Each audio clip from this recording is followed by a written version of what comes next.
Hey everyone, it's Joanne. So today we're going to make one of my favorite dishes. It's japchae. It's very easy to make, but takes a little bit of time. You're going to start with both kinds of oil that I like to use, which is a little bit of cooking oil, like extra virgin olive oil, as well as sesame oil, and that's for flavor.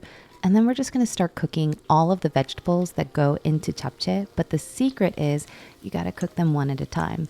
I asked my mom, why do we need to do this? And she said, it's because you want to make sure that you preserve all of the unique flavors of each vegetable. Otherwise, if you cook them all at the same time, they get muddled up and you don't really get to appreciate the beautiful flavor of the yellow bell pepper versus the red bell pepper versus the carrot versus the green bell pepper.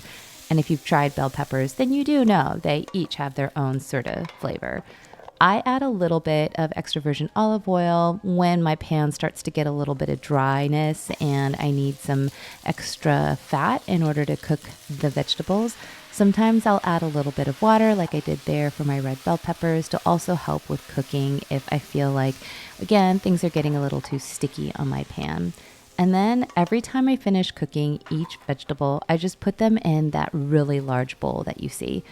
Oh my gosh, green bell peppers are so pretty. Because japchae is a little bit more labor intensive because you have to cook everything separately, I do save the request for japchae for things like holidays or my birthday. You can see there I'm adding red onion. A lot of times people use regular onions, but you know me, I like red onions because they have a little bit more antioxidant bang for their buck.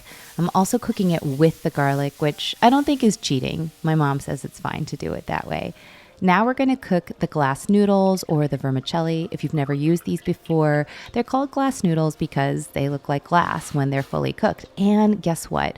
All our gluten intolerant friends, these noodles are totally gluten-free and they don't taste weird. Like they taste like chewy and delicious. Once they're done cooking, you add them to that same large bowl of cooked veggies and we're just gonna season it up with some soy sauce as well as a little bit of sesame oil.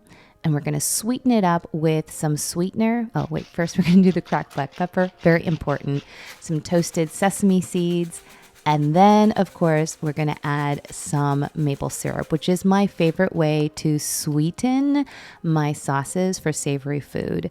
I like using maple syrup, but of course you can use brown rice syrup, you can use sugar, you can use agave, whatever sweetener is your preference. And then, of course, you're going to have to give it a try to make sure you don't need to add a little bit more of this or that.